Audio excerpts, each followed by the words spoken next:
OnePlusന്റെ OnePlus 10 സീരീസിലെ ആദ്യത്തെ phone launch ചെയ്തിരിക്കുകയാണ് OnePlus 10 Pro. ഈ ഒരു വീഡിയോയിൽ നമ്മൾ നോക്കാൻ പോകുന്നത് OnePlus 10 Pro എന്ന ഫോണിൻ്റെ വിശേഷങ്ങളാണ്. ആദ്യം നമ്മൾ ഈ ഒരു ഫോണിൻ്റെ ഡിസ്പ്ലേയുടെ കാര്യം നോക്കുകയാണെങ്കിൽ OnePlus 10 Proയിൽ 6.7 ഇഞ്ചിൻ്റെ Quad HD+ ഡിസ്പ്ലേ ആണ് വരുന്നത്.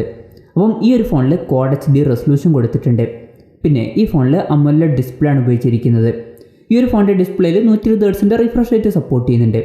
പിന്നെ LTPO 2.0 എന്നുള്ള ഫീച്ചർ ഈ ഒരു ഫോണിൽ കൊടുത്തിട്ടുണ്ട്. അതായത് റിഫ്രഷ് റേറ്റ് 1 ഹെർട്സിൻ്റെയും 120 ഹെർട്സിൻ്റെയും ഇടയിലായിട്ട് അഡ്ജസ്റ്റ് ചെയ്യാൻ കഴിയുന്നതായിരിക്കും. പിന്നെ ഈ ഫോണിൻ്റെ ഡിസ്പ്ലേയിൽ 10-bit ഡിസ്പ്ലേ ആണ് വരുന്നത്. HDR10+ സപ്പോർട്ട് ചെയ്യുന്നുണ്ട്. അതുപോലെ തന്നെ MEMC എന്നുള്ള ടെക്നോളജിയൊക്കെ കൊടുത്തിട്ടുണ്ട്. പിന്നെ ഈ ഫോണിൽ കർവ്ഡ് ആയിട്ടുള്ള ഡിസ്പ്ലേ ആണ് വരുന്നത്. ഈ ഒരു ഫോണിൽ 480 ഹെർട്സിൻ്റെ ടച്ച് സാമ്പിളിംഗ് റേറ്റ് ആണ് വരുന്നത്. 1000 ഹെർട്സിൻ്റെ ഇൻസ്റ്റൻറ്റ് ടച്ച് സാമ്പിളിംഗ് റേറ്റും ഈ ഒരു ഫോണിൽ വരുന്നുണ്ട്. പിന്നെ പഞ്ചോൾ ഡിസ്പ്ലേ ആണ് ഈ ഫോണിൽ കൊടുത്തിട്ടുള്ളത്. പഞ്ചോൾ വരുന്നത് ടോപ്പ് ലെഫ്റ്റ് ഭാഗത്തായിട്ടാണ്. 20.1:9 എന്നുള്ള ആസ്പെക്ട് റേഷ്യോയിലാണ് ഈ ഒരു ഫോൺ വരുന്നത്. ഏകദേശം 92.7% സ്ക്രീൻ ടു ബോഡി റേഷ്യോ ഈ ഒരു ഫോണിൽ വരുന്നുണ്ട്.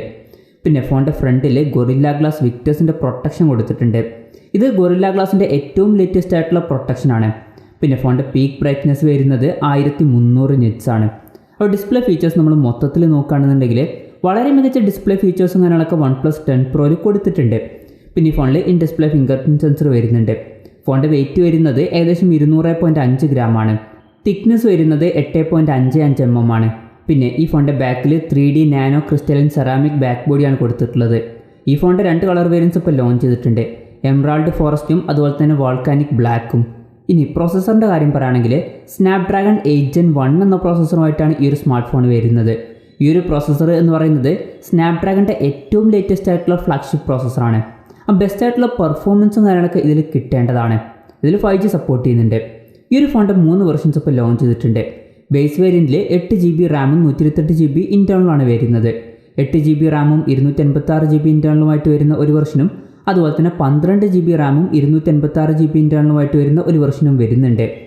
LPDDR5ൻ്റെ റാമാണ് ഈ ഫോണിൽ ഉപയോഗിച്ചിരിക്കുന്നത്. UFS 3.1 സ്റ്റോറേജ് ടൈപ്പ് ഈ ഫോണിൽ കൊടുത്തിട്ടുണ്ട്. പിന്നെ ഫോൺ പെട്ടെന്ന് ഈറ്റാതിരിക്കാൻ വേണ്ടിയിട്ട് കൂളിംഗ് സിസ്റ്റവും കാര്യങ്ങളൊക്കെ ഇതിൽ കൊടുത്തിട്ടുണ്ട്. ഇതിൽ VC പ്ലേറ്റ് വരുന്നുണ്ട്. കോപ്പർ ഗ്രാഫൈറ്റ് ഷീറ്റ് കൊടുത്തിട്ടുണ്ട്. ഹീറ്റ് ഡിസപ്പിയേഷൻ സിലിക്ക ജെല്ല് കൊടുത്തിട്ടുണ്ട്. അതുപോലെ തന്നെ മെറ്റൽ ഫ്രെയിമും വരുന്നുണ്ട്. പിന്നെ പെർഫോമൻസ് ഒക്കെ മെച്ചപ്പെടുത്താൻ വേണ്ടിയിട്ട് ഹൈപ്പർ ബൂസ്റ്റ് എന്നുള്ള ഫീച്ചർ ഈ ഒരു ഫോണിൽ കൊടുത്തിട്ടുണ്ട്. ഈ ഒരു ഫോണിൽ X-ആക്സിസ് വൈബ്രേഷൻ മോട്ടർ വരുന്നുണ്ട്. പിന്നെ NFC എന്നുള്ള ഫീച്ചർ ഈ ഫോണിൽ സപ്പോർട്ട് ചെയ്യുന്നുണ്ട്. ഡ്യുവൽ സ്റ്റീരിയോ സ്പീക്കേഴ്സുമായിട്ടാണ് ഈ ഒരു സ്മാർട്ട് ഫോൺ വരുന്നത്. ഡോൾബി അറ്റ്മോസിൻ്റെ സൗണ്ട് സപ്പോർട്ട് ചെയ്യുന്നുണ്ട്. പിന്നെ ഈ ഫോണിൽ 3.5 mm ഓഡിയോ ജാക്ക് കൊടുത്തിട്ടില്ല. ആൻഡ്രോയിഡ് 12 ബേസ് ആയിട്ടുള്ള കളർവോയ്സ് സോഫ്റ്റ്വെയറുമായിട്ടാണ് ഈ ഒരു ഫോൺ വരുന്നത്. ചൈനയിൽ ഇപ്പം ഓക്സിജൻ വോയ്സിന് പകരം കളർവോയ്സ് ആണ് ഉപയോഗിക്കുന്നത്. പിന്നെ ക്യാമറയുടെ കാര്യം പറയുകയാണെങ്കിൽ ഫോണിൻ്റെ പിന്നിൽ ട്രിപ്പിൾ ക്യാമറ സെറ്റപ്പാണ് വരുന്നത്. ഇതിൽ 48 മെഗാപിക്സലിൻ്റെ f1.8 അപ്പേഴ്സിൽ വരുന്ന മെയിൻ ക്യാമറ സെൻസറാണ് വരുന്നത്. ഇത് സോണി IMX789ൻ്റെ സെൻസറാണ്. ഇതിൽ OIS എന്നുള്ള ഫീച്ചർ സപ്പോർട്ട് ചെയ്യുന്നുണ്ട്. രണ്ടാമത് 50 മെഗാപിക്സലിൻ്റെ f2.2 അപ്പേഴ്സിൽ വരുന്ന അൾട്രാ വൈഡ് ആംഗിൾ ലെൻസ് കൊടുത്തിട്ടുണ്ട്. ഇത് സാംസങ് ISOCELL JN1ൻ്റെ സെൻസറാണ്. എടുത്തു പറയേണ്ട കാര്യം ഇതിൻ്റെ ഫീൽഡ് ഓഫ് വ്യൂ വരുന്നത് 150 ഡിഗ്രിയാണ്. പിന്നെ മൂന്നാമത് 8 മെഗാപിക്സലിൻ്റെ f2.4 അപ്പേഴ്സിൽ വരുന്ന ടെലിഫോട്ടോ ലെൻസ് കൊടുത്തിട്ടുണ്ട്. ഇതിൽ 3.3x ഒപ്റ്റിക്കൽസും സപ്പോർട്ട് ചെയ്യുന്നുണ്ട്. പിന്നെ ഈ ഒരു സെൻസറിലും OIS എന്നുള്ള ഫീച്ചർ കൊടുത്തിട്ടുണ്ട്.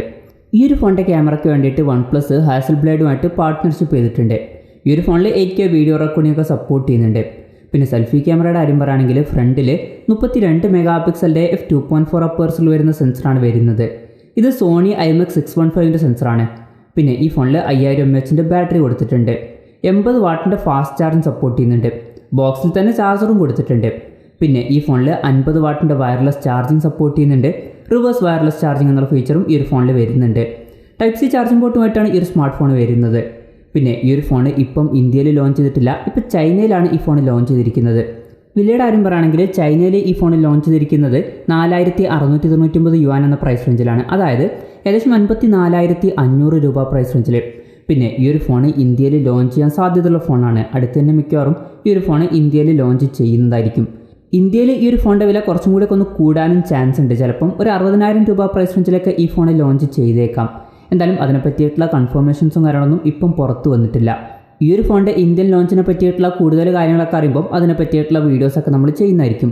അപ്പോൾ അതുപോലുള്ള വീഡിയോസൊക്കെ കാണാൻ താല്പര്യമുണ്ടെന്നുണ്ടെങ്കിൽ ഈ ചാനലും സബ്സ്ക്രൈബ് ചെയ്യാവുന്നതാണ്. എന്തായാലും നമ്മൾ ഓവറോൾ നോക്കുകയാണെന്നുണ്ടെങ്കിൽ OnePlus 10 Pro എന്ന ഫോണിൽ ഒരു പ്യൂർ ഫ്ലാഗ്ഷിപ്പ് ഫോൺ എന്ന രീതിയിൽ മികച്ച ഫീച്ചേഴ്സും കാര്യങ്ങളൊക്കെ വരുന്നുണ്ട്. പിന്നെ പ്രൈസിങ്ങും അത്യാവശ്യം തരക്കേടില്ലാത്ത ഒരു പ്രൈസിംഗ് ആയിട്ടാണ് എനിക്ക് തോന്നിയിട്ടുള്ളത്. എന്തായാലും ഈ ഒരു ഫോണിനെ പറ്റിയിട്ടുള്ള നിങ്ങളുടെ അഭിപ്രായം ജസ്റ്റ് ഒന്ന് കമൻറ്റ് ചെയ്യുക.